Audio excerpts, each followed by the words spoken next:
Welcome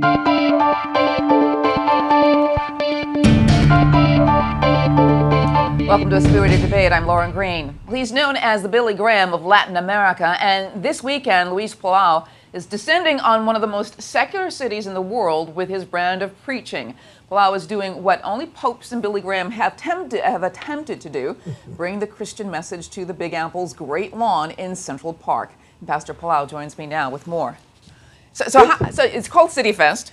Yes. And in the interest of full disclosure, I actually did contribute to the event. You're raising all of this money because it seemed like a great thing, and didn't know I would actually be interviewing at the same time. So I want to make sure people know that. Okay. But how did you get this name, the Latin Billy Graham? It started in 1966 when Wow. we had a big campaign in Bogota, Colombia, and an American journalist from San Francisco did the headline, and it stuck ever since then. And it's very embarrassing. You know, you get compared to the best preacher in world history, and I was just, he is just a weasel compared to Dr. Graham, you know. But why are you bringing this evangelism to New York City? Well, I was invited in the first place by hundreds and hundreds of Latino churches and Korean churches, and then everybody else seemed to join in. We have about 1,800 churches, and you know, there's a spiritual need. I'm from Buenos Aires, which is a city about the same size as New York. I love big cities, and I love to speak to thousands of people. So New York was a spiritually needy city. Everybody said so.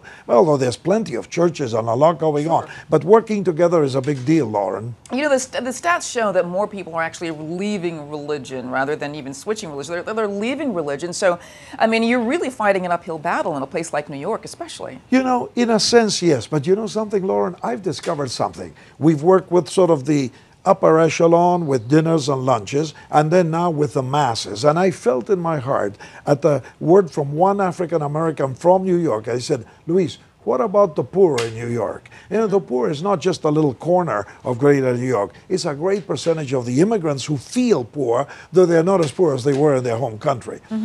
We feel that there is more spiritual hunger in New York than appears in the shows. There's a lot of people searching. I've talked to individuals, I've been here for 7 weeks, and I've talked to individuals who at the drop of a hat will talk about spiritual issues of, you know, all levels of society. So I think that it's a mistake to think young people, you know, from ages 18 to 25, historically take a hike spiritually, and then later they come back. Also, the Bible-believing kind of Christians don't lose as many people as sometimes the news appears to say. It's more the traditional, long-term kind of, you know, traditional churches who young people say, this is not relevant to me. So I wouldn't take those news too seriously in one sense. Young people are hungry. We've had thousands of kids, teenagers, college kids in all the events around here. So now you're doing, like I say, what only really popes and Billy Graham really have accomplished or attempted to do in New York Central Park, which is preach, you know, in the big, you know, stage of the Great Lawn. I mean,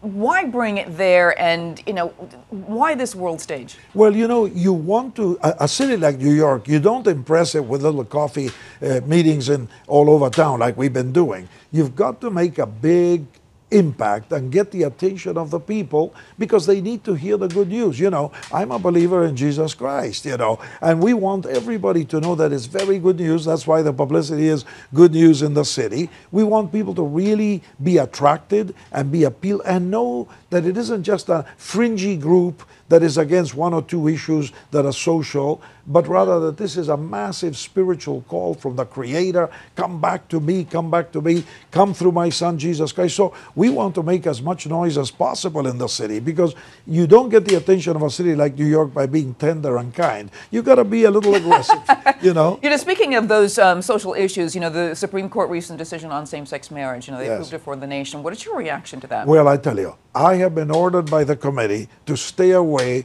from social politicized issues. They said, we invite you to come and proclaim the good news, proclaim what can happen in Jesus Christ. Don't drag yourself into politicized social issues. So I must stick with that, Lauren. Sorry to tell you that. Well, I'm very, but no, you are from Argentina. Yes, sir. The same, yes, sir. Okay. Yes, the same country of Pope Francis. You That's knew right. him as well. Yes, we've been friends for about 18 years. We would meet every so often whenever I went to Argentina, get together, discuss the Bible. We'd have some prayers, talk about the spiritual condition.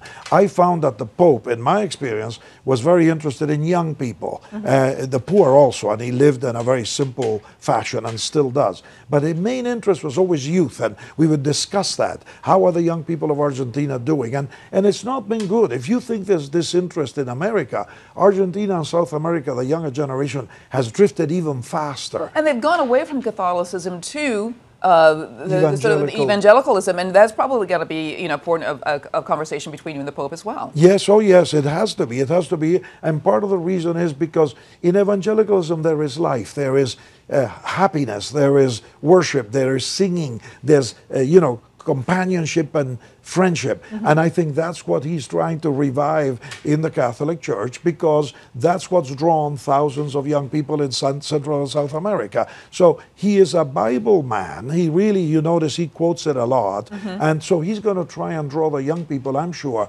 through what evangelicals have done: singing, clapping, rejoicing, spiritual dancing, and then draw them to faith and surrender to Jesus Christ. So, you know, yes, that's the way we've discussed for years and years. All right, I want to thank you so much, Luis Palau, for being here on Spirited Debate. And for more on this weekend's event, check out nycityfest.org. I'm Lauren Green, and thanks for watching. Good. Thank you. Thank you so much.